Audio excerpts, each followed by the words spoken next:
Today we will discuss a topic that I have mentioned many times in my lectures in passing, but today we're going to shed a little bit of extra light, and it is especially relevant given the circumstances right now in Gaza and in Palestine, and that is our history as a Muslim Ummah, our relationship with the Jewish people for the last 2,000 years before the creation of Israel, for the last 15 centuries. Because the fact of the matter is that it is truly sad in light of our contributions to the survival and the flourishing of these demographics that they seem to ignore and neglect all of these centuries of positive interactions. Because the fact of the matter, once again, Christian Europe treated this demographics in a very different way than we did.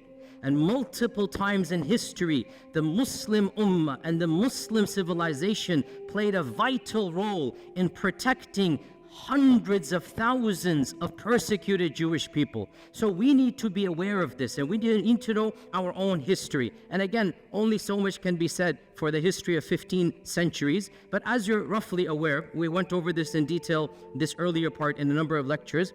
In the year 70 CE, in the time of Jesus Christ, after Jesus Christ, the second temple was destroyed, and so Judaism once again had its diaspora. They fled across the globe, so they didn't have a land. For the next 2,000 years, where were the Jewish people? Under Christian and then Muslim rule. For 1,500 years before 1947, 1,400 years before 1947, where were the Jewish people? Either in Christian lands or in Muslim lands. Okay, what is the difference between how the Jewish people were treated in Christian lands versus how they were treated in Muslim lands? This is the summary we're going to be discussing today. And of course, the goal is to pique your curiosity. The goal is to start you on the journey. Obviously, in 15-20 minutes, only so much we can do. We need to understand Christianity from its inception has been extremely intolerant of the Jewish people. Why? Because according to their theology, what did the Jewish people do to their own God, to the Son of God? Well, according to their theology, what did they do? They murdered the Son of God. So from the beginning, there's a term that is found in Christian literature. I'm not inventing this term. It's called Christ killers. This is what they called the Jewish people, Christ killers. And that is why, generally speaking, in ancient Christianity, medieval Christianity, Jewish people were not treated as equal citizens. They didn't have the right to own property in most of European history. They were forced to live in special areas. The ancient term for this in Venice, the Venetian term, is still used in English. Guess what that term is? Ghetto. That term ghetto, where does it come from? Now we use ghetto to mean what? A very poor, very impoverished part of the city. Well, it was called ghetto for the first time in Venice in the 1200s from a Venetian term to mean low class. It's literally a term that was used for Jewish people. The term ghetto in English comes from them having to live in a separate place of the city. Jewish people in Europe were prohibited from any noble profession. They had to take ignoble tasks. They were prohibited from owning land. They were prohibited from rising up in the ranks of nobility. In fact, the one job that they were not prohibited to do, and that's why they started to do this more and more, was the job that was prohibited by the church, and that is lending of money. The church said you cannot lend money on interest. And Christians, if they do so, they're going to go to hell, they're going to be damned. This is Christian law, by the way. Jewish people were exempt because they're not Christian, and they couldn't work in so many other areas. This is not anti-Semitic, I'm teaching you history. This is a fact. Jewish people then took on, by and large, in Europe, the profession of money lending, charging interest, because they weren't allowed any other job. They weren't allowed careers, and this was prohibited by the church. You'd be damned. So what did they do? They became the proto-bankers, the first bankers. And so what's going to happen, slowly but surely, their wealth did increase. This is not anti-Semitic. It's the fact of the matter is that they were involved in this profession, and that is why rich dynasties from this group did begin to rise in the 15th, 16th, 17th centuries. But that's because They were the ones lending money. Eventually, the church had to buckle under pressure and change their law and say it is now allowed for Christians to do. Otherwise, Christians forbade Christians from lending money with interest. It was haram for them. The church would excommunicate you. That's why this group began to do this. In the 11th century, when the Crusades was announced, in 1095, 1096, the first Crusaders, they left England, they left Italy, they left France, and they made their way to Jerusalem, wanting to free, quote-unquote, Jerusalem from Muslim lands. Do you know what happened before they reached Jerusalem? They started massacring Jewish people. Where? In Europe. Why? What has that got to do with Jerusalem? They began to reason, if we're going to go to Jerusalem where Jesus walked, we should avenge his death before we get there. And so, thousands, this is the first time where pogroms happened against Jewish people. Entire cities in Europe, entire cities in Germany, this is in 1096, 1097, entire cities were decimated from their Jewish populations. It is really pathetic what the Christians did. The women and children ran to the synagogues begging for freedom, and they burnt the synagogue with babies in it. They burnt it. Who? The Christians. Why? Because these are Christ killers. I say this because you need to know, where is this anger, where is this anti-Semitic coming from? It's coming from Europe. We Muslims had nothing to do with any of this hatred. And you need to know the irony of how we can be accused when in reality this notion of anti-Semitism comes straight from Europe. In the year 1215, the church gave a decree that Jewish people could not live like normal citizens in any Christian land. They had to wear a different clothing. They had to live in different places of the city. They had to have specific professions. This is the Vatican. This is the church normalizing the discrimination of Judaism. This is in 1215. Don't be surprised in a few decades, 1290, King Edward of England said, I don't want any of these people in my kingdom. So he made a decree to expel every single member of the Jewish faith from England. For 400 years, there were no Jewish people in England. 400 years. Why? Anti-Semitism. The king said none of these people are going to be here. And Shakespeare writes his plays during this time. But the stereotype, the negative, evil stereotype remains in the psyche of Europe. Go read Shakespeare's plays. Go read how he writes about Shylock the Jew. This is Shakespeare, not me. Shakespeare is an anti-Semite in every sense of the term. The stereotypes, the negativity, and ironically, he's never interacted with the Jewish person because there are no Jews in England when Shakespeare's writing. Because of the decree, only in 1680 or something, the king relents and allows them back in. And that is why, by the way, to this day in England, the Jewish population is very small compared to other places in Europe because for 4 centuries they were banned. And one of the worst manifestations of anti-Semitism took place in Andalusia, but not under us, when Ferdinand and Isabella Reconquista, when they conquered Granada, the Muslim land, when they conquered Granada, the first decree, less than 1 week or 1 month after they took power, 1492, they made the decree. It's called the Decree of Al-Hamra because it was in the Hamra Palace. There shall be no Jewish people living in Andalusia. Hundreds of thousands of Jewish people were forced to convert to Christianity or were sent into exile. The entire population of Iberian Spain, and there were, we don't know, 300,000, 400,000, 500,000 Jewish people, they were either forced to convert under torture or they had to flee for their lives. And this is one of the worst manifestations. Now you get to Hitler in the 1930s and 1940s, which is of course the worst anti-Semitic outburst in all of human history. And this needs to be said bluntly. Hitler did not come in a vacuum.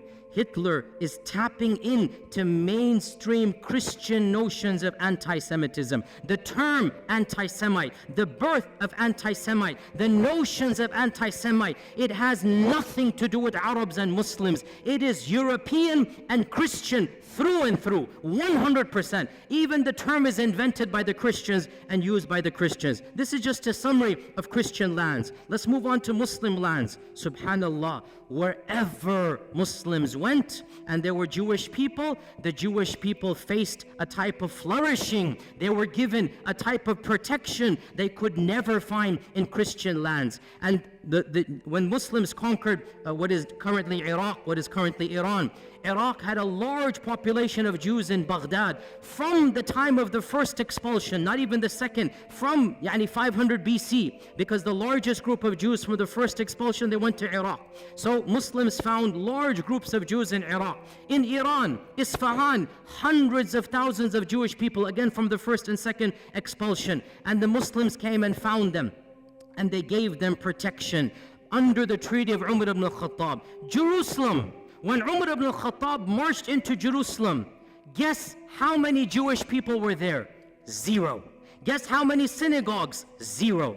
Jews were not allowed to worship in Jerusalem under the Christians. Guess who gave them the freedom to build the first synagogue after the collapse of the temple? It was none other than Umar ibn al-Khattab radiallahu anhu. Umar ibn al-Khattab, acting upon Islamic commandments, acting upon prophetic guidelines. Jews and Christians are Ahl Kitab. They have the right to live freely. They have the right to worship. They have the right to build their synagogues and whatnot. Now, modern, liberals come along and they say, oh, the conditions of Umar al-Khattab are second-class citizenship. I'm not going to claim that Umar radiallahu anhu's condition is the same as secular America. It's not. But we're not comparing Umar ibn al-Khattab to secular America. Secular America is a different notion where religion plays no role. In the Islamic scheme of things, religion plays a vital role. So if you're a Muslim, yes, you get perks and privileges, no doubt about that. And if you're Ahl Kitab, there's certain things. For example, you cannot convert people to your faith. For example, the synagogue minaret, or the temple in the synagogue cannot be higher than the minaret of the mosque. I agree, these are conditions, but we're not comparing Umar ibn al-Khattab to modern liberalism. We're comparing Umar ibn al-Khattab to the rest of the world. The fact of the matter, never once in all of Islamic history was there a policy to kill all Jews. Was there a policy to persecute all Jews? Was there a policy to expel all Jews? So Umar ibn al-Khattab radiallahu anh allowed the Jewish people to come back into Jerusalem. This is the first time they could come back and build the first synagogue under the Khulafa al-Rashidun. And the rest, as they say, is history. That in Baghdad, when the Abbasids made their Baytul Hikmah, the famous house of wisdom, they hired the most competent translators regardless of their background. And because Muslim people weren't studying ancient Greek and whatnot, some of the best translators were from a Jewish background, because they're the ones studying ancient Greek, ancient Latin. And so Baytul Hikmah hired the top Jewish minds to be in charge of the House of Wisdom. And when the Fatimids and when the Umayyads of Spain instituted their own Baytul Hikmah, because they wanted to compete. There are 3 khilafas. They wanted to compete with one another. So they made their own institutes of publishing. They also hired the best and brightest minds, regardless of their background. Jews and Christians were at the top of this list. You have to understand why. Muslims weren't studying ancient Greek and whatnot. These civilizations were. So the Khulafa and the Sultans hired these people and gave them the best salary so that they can work with them. And one of the most interesting examples in our own history in Andalusia was under the Ta'ifa kingdom of Granada in around 1000, 1030 CE, like basically literally 1000 years ago, the prime minister of Granada, the Sultan was Muslim, the prime minister was a rabbi, and his name is Ismail ibn Ismail ibn Naghrillah. And he was a rabbi. He was a learned man. He rose in the ranks until he became the prime minister of Qurtuba. This is a Jewish person, and the people loved and respected him. The Muslim population loved and respected him. The books of history mention that when the Reconquista began, because Reconquista took 500 years, right? When it first began, Ibn Naghrillah, this Jewish vizier, was leading the Muslim army in jihad to defend Qurtuba against the Crusaders. Can you believe this? And because in those times everybody dressed up in a particular garb, they wore Quranic, talismans for the time. Ibn Naghrillah, it is said, wore the Quranic coat of armor, verses of the Quran, and he's leading the Muslims in actual jihad against the Christians who are invading against Qurtuba, and he defends and he wins and he protects Qurtuba. So this is the reality of Jewish life under the rule. Now, some people point out that 20 years later, a mini massacre occurs. And this, you have to be careful, sisters and brothers. When you read these types of things, do your research. Do your research. It is true, a mini massacre occurred against the Jews of Qurtuba. But why? I'll tell you why. You won't find this too often because people just want to say, oh, the Muslims rebelled and they massacred hundreds of Jewish people in Qurtuba. It's true, but I'll tell you the story. This guy, Ibn Naghrillah, he died and he was buried with honors. His son, 21 years old, was given the next viziership as an honor, that your father was the vizier, you become the vizier. His son is Yusuf ibn Naghrillah. Yusuf turned out to be a traitor. And the first thing he does, he writes a letter to the next kingdom. If you invade on such and such a date, I'll make sure you win over the kingdom, I'll distract the army and whatnot, but there's one condition, you must make me the ruler, and I'll pay taxes to you. Okay? So this guy, Yusuf, he attempted a coup d'etat. And he got his people to support him. And obviously his people were of a Jewish background.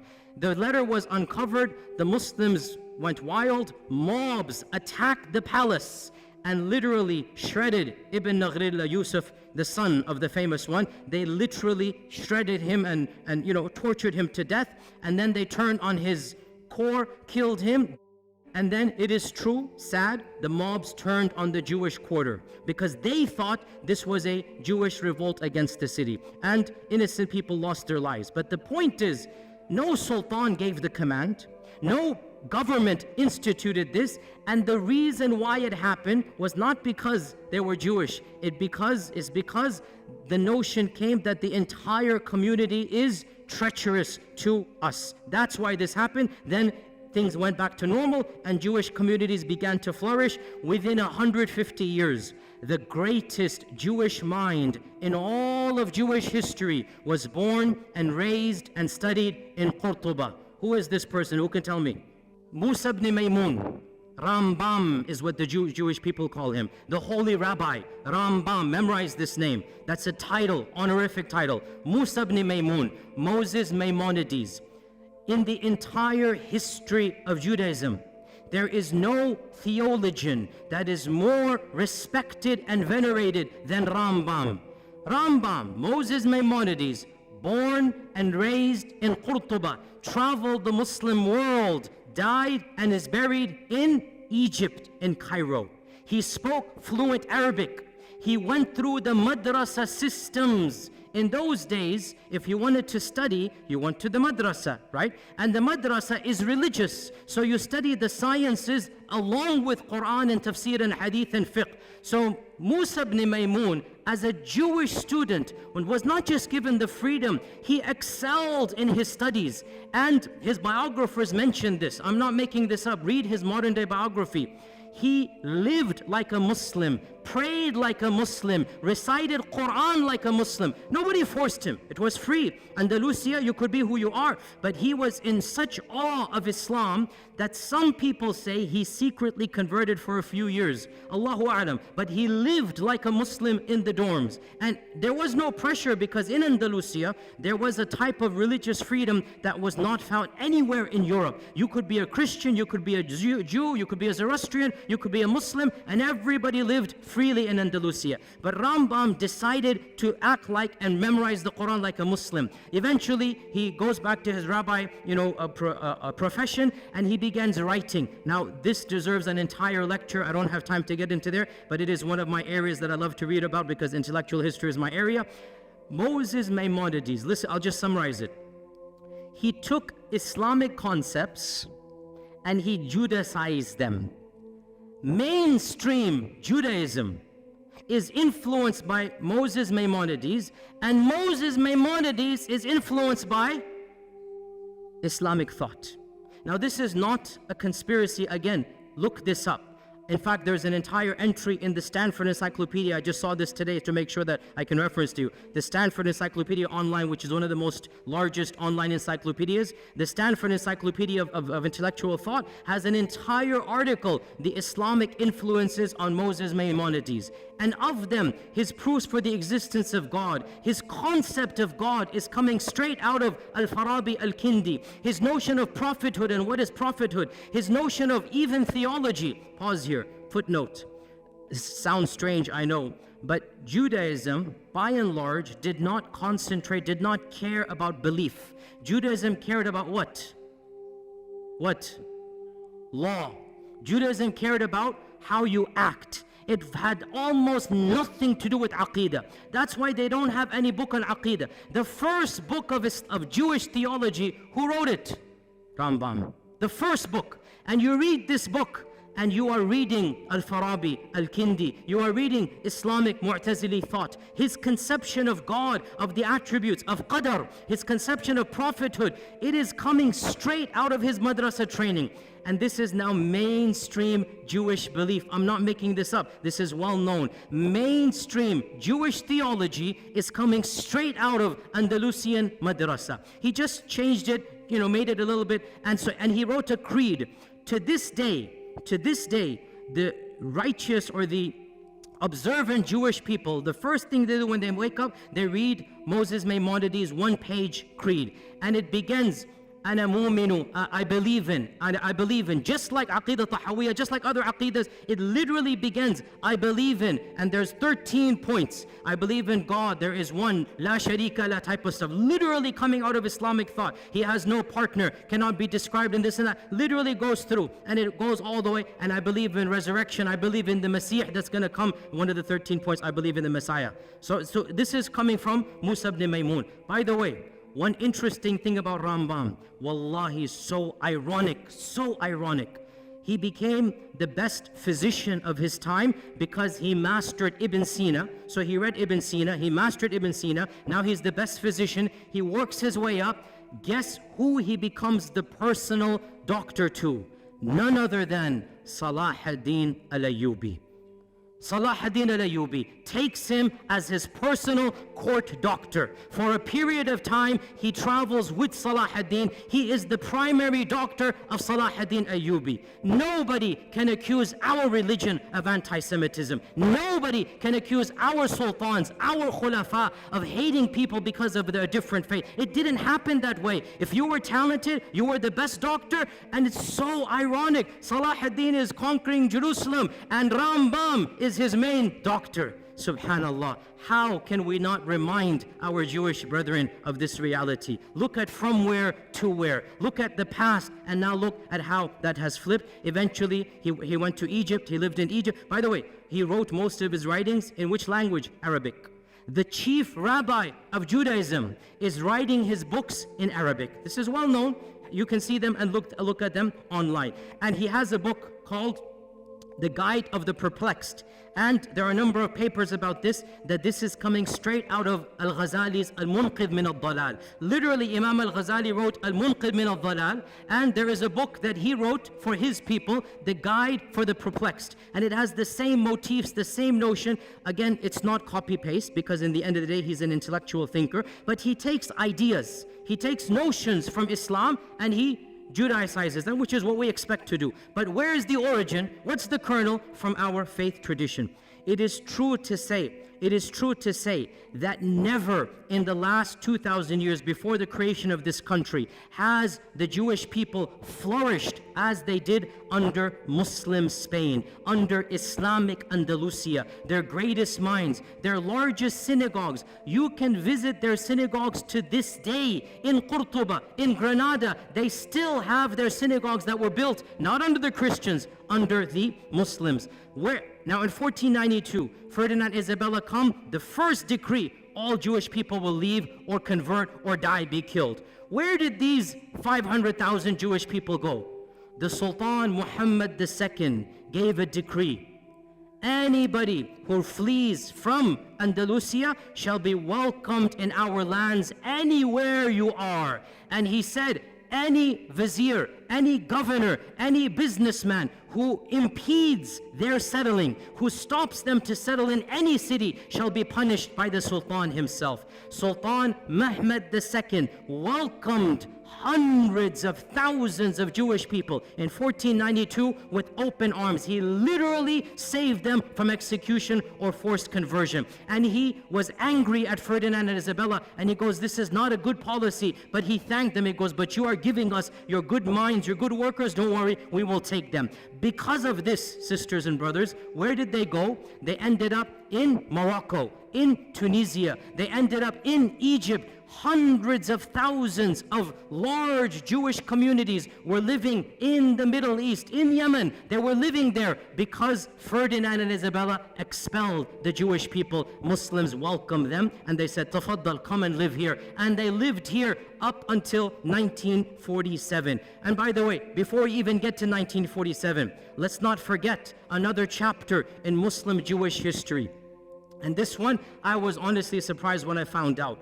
Under Nazi rule, when you're all aware what Hitler did, he made a policy, all the people of that background shall be exterminated. The most inhumane, barbaric policy in the entire history against the Jewish people was Hitler. He literally exterminated them by, gas chambers and whatnot.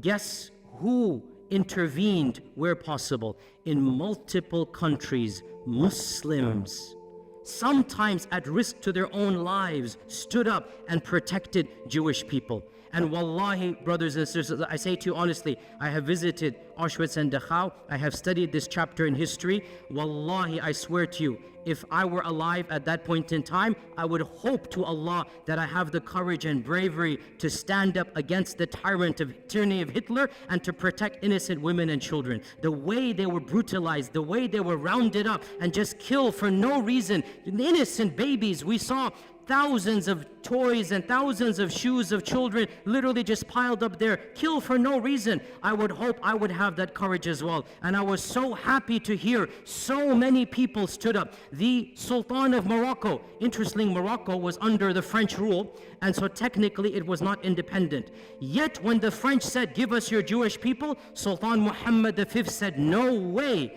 These people are our brethren. They have lived with us for centuries. They shall not be handed over. So Sultan Muhammad refused to obey the Nazi policies under the French rule of the Nazis. Tunisia as well refused. The Ottomans refused. In Bosnia, the Muslims refused. And perhaps the most brave act of courage, because it wasn't a government, it was brave.